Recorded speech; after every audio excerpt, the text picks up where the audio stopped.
Olá, queridos alunos e alunas. Estamos aqui para dar continuidade ao nosso curso Aquicultura, Cadeias Produtivas. Continuando a falar aqui de ranicultura, hoje nós vamos para o nosso vídeo 3. Nós vamos falar sobre o abate e processamento. Muito bem, vamos começar aqui falando da questão da metodologia. Então, como é que foi usada a metodologia de coleta de dados para essa parte do projeto Platarran? Então, nós somos em indústrias com o CIF, o Serviço de Inspeção Federal, ou com o CII, o Serviço de Inspeção Estadual, que estavam em funcionamento ou já estavam com seus processos de abertura de funcionamento naquele ano. Então, de 1998 para 1999 foi quando foi feito esse levantamento.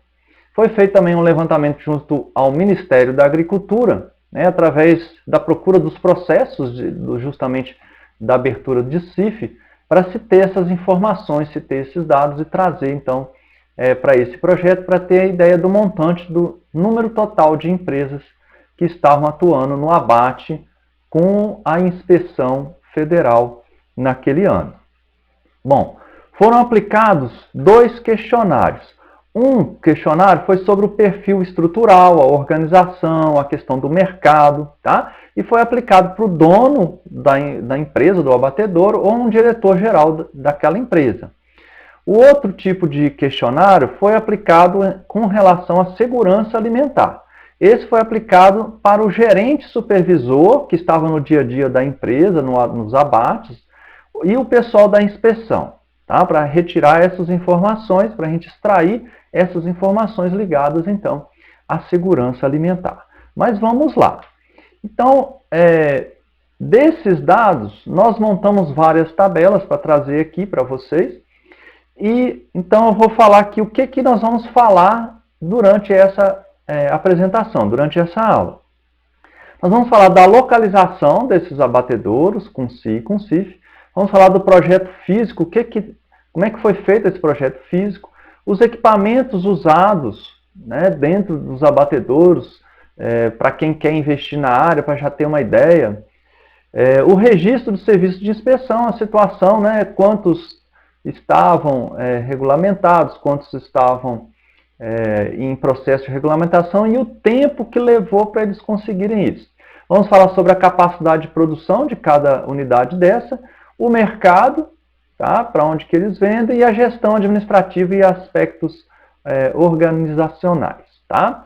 Então vamos lá, vamos começar aqui. Primeiro vamos falar da localização. Para falar da localização, existe esse mapa que foi feito no projeto, e esse mapa ele fala aqui, ó, as empresas com CIF e com CII. Então, para a gente ficar mais destacado, eu fiz aqui uma marcação. Então, eu marquei aqui de vermelho com CIF, que eram 4 empresas que foram pesquisadas com CIF em funcionamento, 4 que já estavam funcionando com CIF, já tinham o número de registro, já estava tudo legalizado. E 3 com CII também, tudo legalizado. Essas empresas, vejam, uma estava aqui em Natal, no Nordeste, uma em Brasília, tá? E uma aqui no Rio de Janeiro, que é a Itaboraí, e uma aqui em São Paulo, que é a de Ubatuba. Tá? Esse com CIF, Serviço de Inspeção Federal. E 3 com CII. Um estava aqui no Espírito Santo, que é em Cariacica, e 2 em São Paulo, tá? Que é o de Atibaia e de Jundiaí. Essas eram as unidades com o CII já funcionando. Mas nós tínhamos várias outras unidades que estavam praticamente prontas. Então, veja que essa lista tem 15. Tirando esses 7 que nós já falamos, nós falamos de 4 com CIF e 3 com CII, funcionando. Então, tirando, vai sobrar 8. Então, tinha 8 empresas em processo de legalização dentro do país. Tá? Vamos mais adiante. Aqui é uma visão geral desses abatedouros. Aqui um com CIF, tá? Você vê 2 plantas aqui, provavelmente uma a parte de escritório, a parte de sanitários, de banheiros, e a parte de estoque de químicos, estoque de embalagens, o que for que precisasse para dar apoio planta do abatedouro em si, que seria essa outra unidade aqui. Já aqui, uma unidade com si, lembrando sempre que o serviço de inspeção estadual, é lógico que ele tem um pouco menos de exigência, ele é um pouco mais barato, mais simples, mas também segue muitas normas. E o serviço de inspeção municipal, que a gente não tem aqui esses dados nesse trabalho, porque são muitos, muito mais complicado se conseguir esses registros, então o Platarran não conseguiu fazer esse levantamento por completo, mas seria um pouco mais simples ainda, né? Quando você tem um municipal em que você tem um produto que só pode comercializar dentro da sua cidade. Mas vamos lá, vamos falar agora do projeto físico operacional desses abatedouros, tá?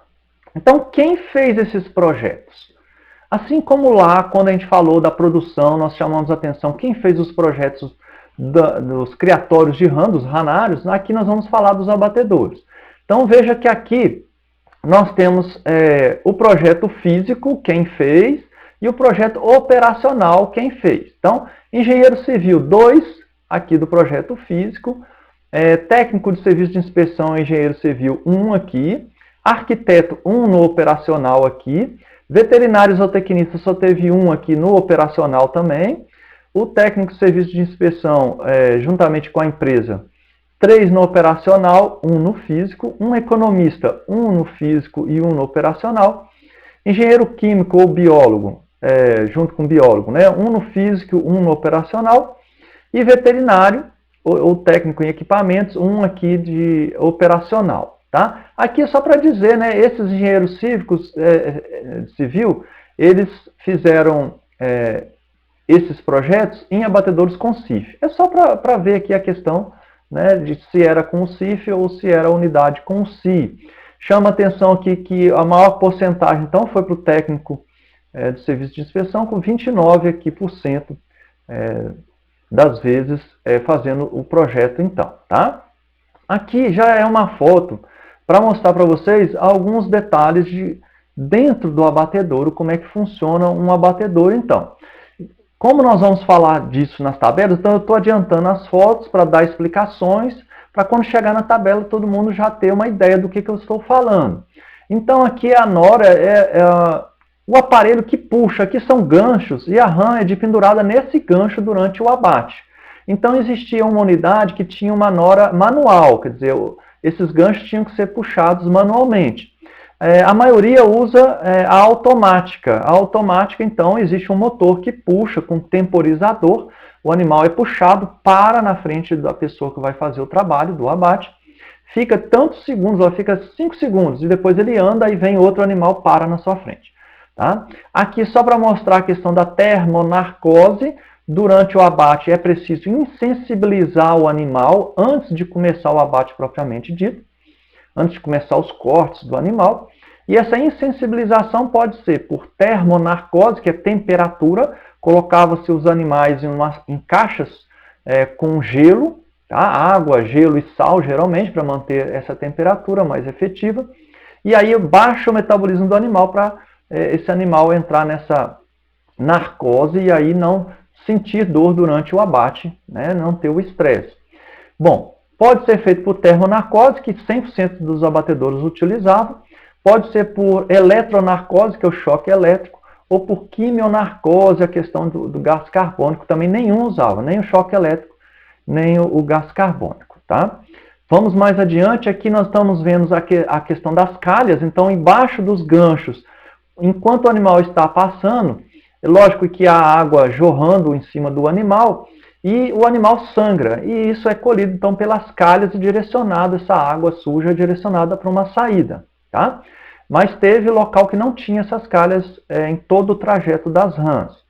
Aqui é bancada de trabalho inox, então é muito comum essas bancadas de trabalho, né, para que seja feita algumas partes do abate, são feitas em cima de bancada, a maioria é feita na própria nora, o animal de pendurado. Aqui é apenas o buraco de passagem dos animais da área suja do abatedouro para a área limpa. Então a área suja geralmente é o local de recepção dos animais, onde se fazem poucas operações e a maioria das operações é feita na área limpa. Tá? Bom, então vamos mostrar aqui essas tabelas. ok? Então, essas tinas de água e gelo, que é o local onde se faz a insensibilização, todas as unidades de abate que foram pesquisadas, né, todas as 7 que foram pesquisadas, elas usavam a insensibilização a gelo. Tá? A nora de transporte, como eu falei, olha aqui, ó, nós temos 3 unidades com a automática e 1, 2, 3, 4 com unidade de... essa nora era manual. Né? Calha ao longo da linha, né, na área limpa, apenas uma unidade não tinha em toda extensão. Tá? O restante todos tinham. A esterilização de faca e tesoura, só um tinha equipamento apropriado para isso. O pré-resfriador, só um tinha. Balança, até 20 quilos, todos tinham, né, gente? Balança não tem como fugir, todo mundo vai ter que usar balança. Mesa de operações com tampo de ácido inoxidável, praticamente todos tinham, só uma aqui que não tinha. Uma tinha uma mesa de granito também, né, e a outra usava uma mesa então de fibra de vidro. Tá? É o local onde se vai fazer o trabalho, que tem que ser feita uma asepsia constante, uma limpeza muito constante, para manter a qualidade. Aqui, gente, a ideia é passar para vocês o que acontece dentro dos abatedouros e como eles eram diferentes. Um pode ter uma certa diferença em relação ao outro. Isso não quer dizer que está certo ou que está errado, porque qualquer abatedouro que tiver o seu projeto aprovado, que tiver o seu número de inspeção, né, de registro na inspeção, e o inspetor for lá e aprovar, ele está seguindo as normas. Então não é uma questão de estar certo ou estar errado, mas uma questão de como essas normas podem mudar de um estado para o outro, de uma cidade para outra também. Tá? Bom, continuando aqui, nós temos a questão da embaladora. Né? Quando você termina, você vai embalar o animal, e geralmente na ranicultura se usa a embalagem individual, cada animal vai num saquinho. Então nós tínhamos embaladoras simples, tá? Em praticamente todos tinham, só um que não tinha. E a embaladora já a vácuo, que já tira o ar do saquinho para embalar, apenas um tinha esse tipo de equipamento. O congelamento rápido, né, que tinha que ser feito, as rãs são abatidas e eles têm que passar por um congelamento rápido para depois estocar sob baixa temperatura. Por placa de contato, 2 tinham, circulação forçada de ar, 3 tinham desse tipo. Tá? E usavam balanças, né, grandes, 3 tinham esses tipos de equipamentos também. Tá? O armazenamento, gente. Então, esse armazenamento, onde que era armazenado as rãs? Em freezer, 4 unidades tinham esse tipo de armazenamento. Câmara frigorífica, todos tinham, menos um, só um aqui que não tinha a câmara frigorífica, que mantém a menos 18, menos 21, né? Refrigeração, 2 deles, tá? Então, isso aqui quer dizer que parte da produção pode estar numa câmara frigorífica, uma parte no freezer que já vai sair, ou já está pronto para venda. Sobre refrigeração, então, de repente, é a venda fresco, praticamente. Então, alguns abatedouros podem usar diferentes táticas ao mesmo tempo para alcançar diferentes clientes na hora da venda. Tá? Grampeador pneumático também, apenas um tinha, né? Processador de gelo em escama, né? Praticamente fábrica de gelo dentro da unidade, só um tinha. Tá certo? Vamos adiante agora. Tempo de aprovação dos projetos. Agora nós vamos falar aqui, que vai que alguém quer investir na área. Então, uma pergunta que se faz é: quanto tempo eu demoro para legalizar um abatedouro? Então, foi feita essa pesquisa, né? Aproveitou-se que foram nesses abatedouros e foi perguntado nesses abatedouros qual o tempo que eles levaram. Então, olha só, nós temos 2 etapas. Primeiro, o tempo de concepção e aprovação do seu projeto, de construção e tudo mais, tá? E depois da obtenção do registro final, que é o número lá que você tem de registro, e aí você já está pronto para operar. Então, essa parte da concepção e aprovação pelos órgãos de fiscalização, nós temos até 3 meses ninguém. Até 6 meses, uma empresa de si é que fez. Até 1 ano, uma. Mais de 1 ano, 3 do CIF e 2 do CI. Então, a maior parte, aqui 71%, demorou mais de 1 ano para obter essa concepção e aprovação do seu projeto. A obtenção do registro em si, até 3 meses, 2 do CIF e 1 do CI. Até 6 meses, nenhuma. Até 1 ano, 1 do CI. Mais de 1 ano, então, 2 do CIF e 1 do CI. Tá? Com 42% também aqui. representando mais de um ano, e também 42%, 43% representando aqui até 3 meses. Então, de acordo com o local que você está, pode demorar um pouco mais, um pouco menos, de acordo com o estado, né, em que você está fazendo essa regulamentação. Pode demorar um pouco mais, um pouco menos. Aqui, um tempo aí que, somando as duas etapas, nós temos aqui mais de um ano aqui e mais de um ano ali. Esse mais de um ano a gente não sabe se é 2, se é 3 anos, não é? Ou se é um ano em si. Mas um projeto pode demorar, então, de 2 até 5 anos para obter essa aprovação. Pode acontecer esse tipo de coisa. Então, quem vai atuar nessa área tem que estar atento a todas as normativas para cumprir isso. Então, fazer um planejamento do que fazer para não ser pego de surpresa na hora de levar a papelada para o seu registro, né? Faltando material, faltando etapas, ok? Isso também é muito importante para a atividade, né? Não pode demorar muito para o funcionamento, senão já começa a perder a viabilidade econômica do negócio, tá? Aqui é um outro quadro muito interessante que nós vamos falar sobre a produção nominal dos abatedores. Então, qual que era o porte, qual a quantidade de rãs que se abatia, como é que funcionavam esses abatedores, tá? Então, novamente, aqui estão os abatedores diferentes. Então, a modalidade de inspeção, os 4 com CIF, então aqui são os 4 primeiros, e os 3 com CIF são os 3 últimos, tá? Então, olha só, turno de trabalho, horas por dia. Então, eu vou marcar aqui agora os dados de máxima e de mínima para facilitar as nossas informações, tá?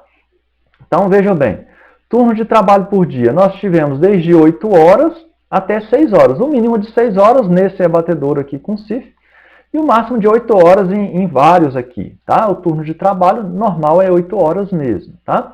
Agora, animais abatidos por turno, né? A média. Nós tivemos desde 3.800 animais abatidos por turno ao abatedor que abatia menos, que era 300 animais só por turno, tá?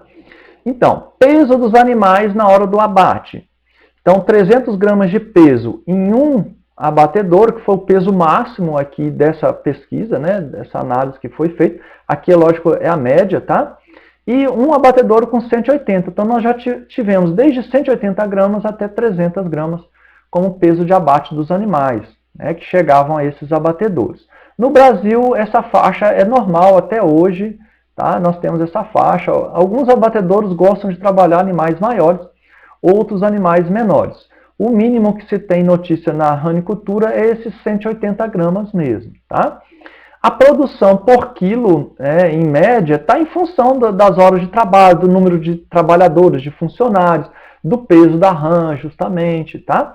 Então, nós temos aqui, ó, desde 30 quilos, né, por dia, por turno, tá certo? Até 345 quilos por turno de trabalho, ok? Número de funcionários, aí justamente o que eu falei, aqueles que produzem mais vão ter mais funcionários, é normal. Então nós tivemos desde 11 funcionários em 2 abatedores, até um abatedor com apenas 2 funcionários. Lógico que esse abatedor produzia menos durante, né, um turno de trabalho, durante um dia de trabalho. Tá? Isso é normal. Então mostrando a flexibilização do porte dos abatedores de acordo com o planejamento que foi feito, com o levantamento que foi feito de cada abatedor desse aí, da sua capacidade de atuação. Muito importante dimensionar o abatedouro para a capacidade que ele tem de absorver rã. Né? Então, às vezes, você faz um abatedouro enorme e você não vai conseguir trabalhar todo dia, porque vai faltar rã para você trabalhar. Aí os custos do abate vão lá para cima. Então, às vezes é melhor um abatedouro menor, mas que ele vai estar em uso todos os dias, com menos funcionário, mas todo dia o funcionário trabalhando, do que você ter um abatedouro grande, em que durante um mês o funcionário vai estar sendo pago, mas não vai estar abatendo a rã. Tá? Isso vai gerar um custo muito alto, que nós vamos ver que esse custo vai variar entre os ranários. Mais adiante vai ter tabela que nós vamos falar sobre isso. Então aqui, gente, nós já vamos falar sobre os preços praticados. Tá? Lembrando que tudo que a gente falar aqui está em reais, a nossa moeda aqui do Brasil, e que eu fiz aqui uma conversão de 1999 para 2020, que é quando eu estou apresentando esse trabalho, multiplicando por 3,6. Então, o valor coletado lá em 1999, a gente multiplicou por 3,6 para ter uma média desse valor nos dias de hoje. Isso é através de sites que a gente tem na internet que fazem essa transformação do dinheiro daquela época para agora, em função de várias taxas de inflação e outros índices aí, para se chegar nesse valor, tá? Eu peço desculpas se o valor não está numa aproximação muito correta, é apenas aqui para ilustrar, para a gente ter uma ideia, tá? Eu não sou economista, não fiz essa transformação tão precisa assim. Apenas multipliquei por 3,6. Aqui, mais uma vez, eu estou chamando atenção para os valores mais altos e mais baixos, tá? Então, vamos lá. Vamos começar aqui ó, com a rã viva. Quanto que se pagava por quilo de rã viva chegando ao abatedouro? Quanto que o abatedouro pagava por essa rã, né, na compra da rã viva? Isso é um dado que muita gente corre hoje. Então, dos dados de 1999, passando para os dados de hoje, esse variava desde 14,40 em 2 abatedouros, até 11,70 em um dos abatedouros, tá? Então, esses dados variavam, tinha outros valores aqui, ok? O custo por quilo de carcaça, então o custo do abate. Quanto que o abatedouro gastava por quilo de carcaça produzida para abater aquelas rãs? Então, nós tivemos dados desde 2,50, com um valor menor, então, de custo, até 8,64, um valor bem alto de custo. Muito provavelmente esse aqui é um abatedouro com CIF, aquele abatedouro que tinha muitos funcionários, então o custo vai lá em cima. Enquanto que um abatedouro com CI, com poucos funcionários, o custo é bem menor, tá? Venda a varejo, então se vendia a R$50 o quilo, desde R$54 que foi o valor mais alto, até R$36 o valor mais baixo que foi encontrado durante essa pesquisa, tá? Venda por atacado, aqui já colocado a questão dos impostos, nós tivemos de 36 o valor mais baixo até 55,80, tá? Gente, quando tem esses tracinhos é porque aquele abatedouro não praticava essa modalidade ou não tinha aquela informação para passar, tá? Bom, então uma outra categoria nos abatedouros é a questão do arrendamento. O abatedouro, ele poderia estar lá e o dono do abatedouro arrendava o abatedouro para um produtor, por exemplo, abater suas rãs lá. Então, aquele produtor seria responsável por tudo que acontecia durante o abate.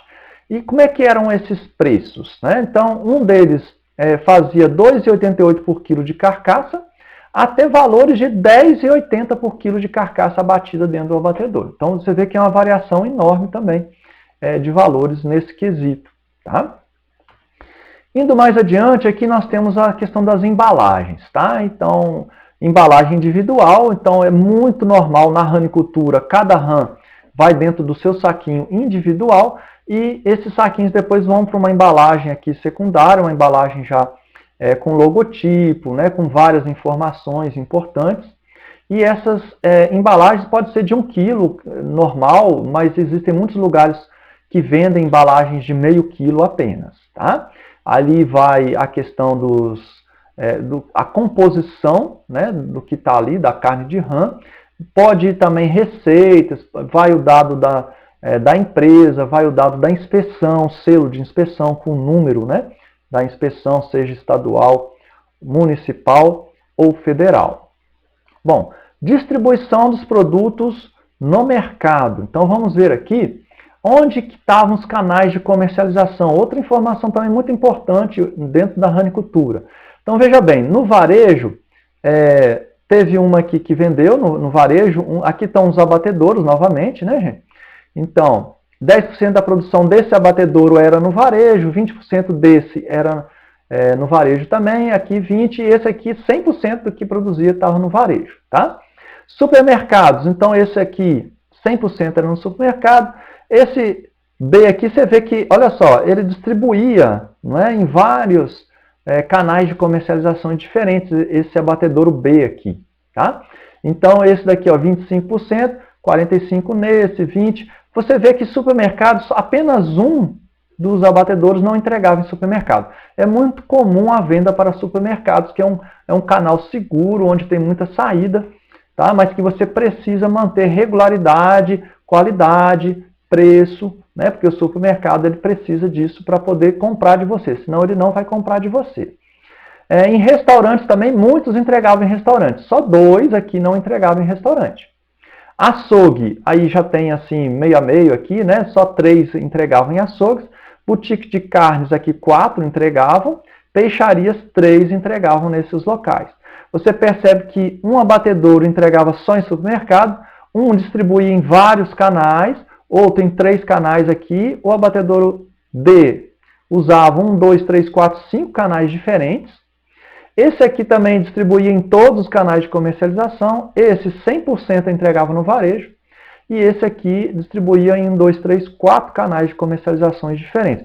É importante, muitas vezes a estratégia de se usar diferentes canais de comercialização é interessante porque qualquer problema você pode desviar, né, a produção para um outro, né, qualquer um desses canais que tem algum probleminha, você desvia para outro lado, tá? Bom, aqui numa outra perspectiva, né, a entrega do produto na indústria, essa empresa 100% entregava direto na indústria, esse aqui 80%. Nós temos em ponto de vendas apenas um aqui entregava, tinha um ponto de venda específico, né? Então ele tinha um abatedouro e tinha um ponto de venda na cidade, por exemplo, só para comercializar os seus produtos de carne de rã. Entregava em distribuidor, dois abatedouros entregavam para distribuidores fazerem a venda. No endereço do cliente, quase todos usavam, né? Apenas 2 aqui não usavam essa tática de entregar no endereço do cliente, o que é interessante, né? Hoje em dia se tem muito esse hábito, né? E no ponto de embarque, 2 faziam venda no ponto de embarque. Muitas vezes, né, se propagava a informação, olha, teve abate, tem rã que vai ser vendida, e aí a venda no local, ok? Vamos mais adiante, agora nós vamos falar sobre a segurança alimentar, tá? Nós vamos falar sobre as considerações da gerência dos abatedouros. Então, aqueles que estavam no dia a dia do abatedouro, no funcionamento dele, falando sobre o gerenciamento da questão de segurança alimentar, tá? Ligado à segurança alimentar. Aqui já lembra que já é um outro questionário aplicado, tá? Então vamos ver as considerações relativas a acidentes, por exemplo. Então, uma unidade com CIF relatou que foi um acidente que aconteceu por descuido de funcionário. 2 do CI relataram descuido. Um deles relatou que não há registro de acidente, tanto no CIF quanto no CI aqui. A ausência de orientação para a execução das atividades, né, questão justamente da segurança do trabalho. 2 deles relataram que não tinha essas informações, o que é errado. Hoje em dia é obrigatório, né? Bom, cursos e treinamentos. Um dos abatedores disse que não tinha. Um deles alegou que não tinha recurso financeiro. 2 disse que não tinha uma política administrativa favorável a esses cursos, então os cursos não aconteciam porque os donos não se interessavam. Um deles alegou que tinha pouca informação, se existia curso ninguém ficava sabendo.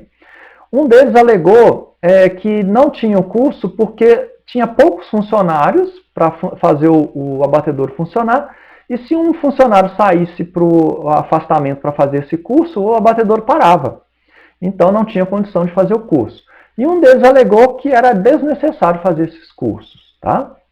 Solicitação à administração. Então, o que era solicitado à administração, ao dono do abatedouro, por essas pessoas que trabalhavam na gerência, né?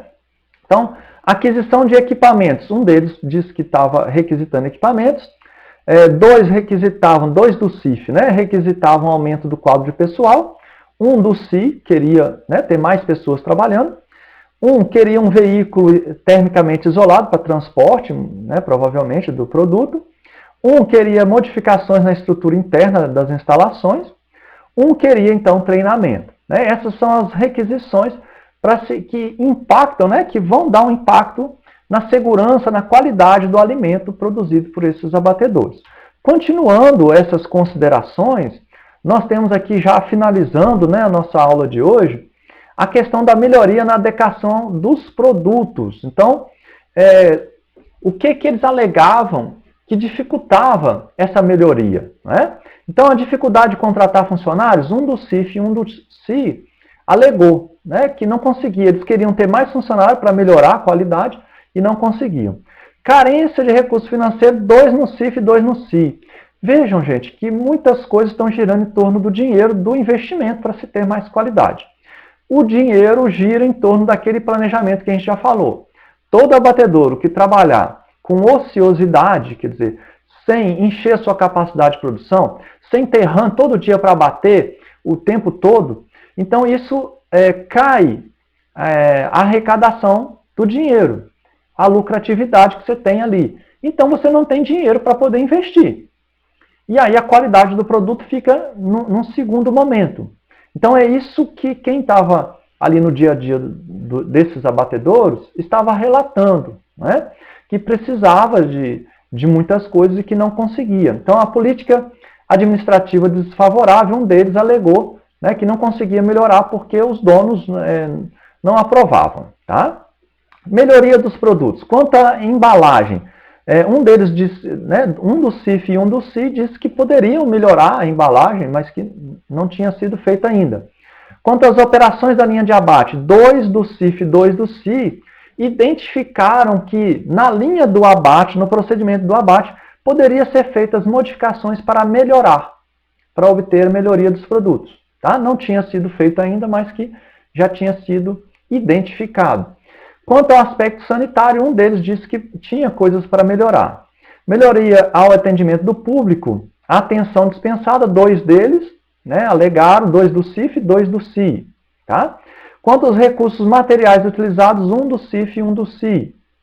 E quanto à rapidez, 1 do CIF. Então, isso tudo são declarações do que poderia se melhorar dentro desses abatedouros. As necessidades de outros procedimentos de controle de qualidade dentro do abatedouro, 2 do CI quanto à composição, 3 quanto à relação de questões de sanidade do CIF, né? 3 do CIF e 1 do CI. A questão de estabilidade do produto, 1 do CIF alegou. Ok? Bom, gente, hoje o que a gente tinha para falar era isso, né? Da parte aí do abate e processamento. Nós vamos finalizar por aqui, para que esses vídeos não fiquem tão longos e tão cansativos. Aguardem que na próxima aula, no nosso próximo vídeo, nós vamos falar sobre a parte já da comercialização, com muitas informações para vocês. Então, um grande abraço e até a próxima.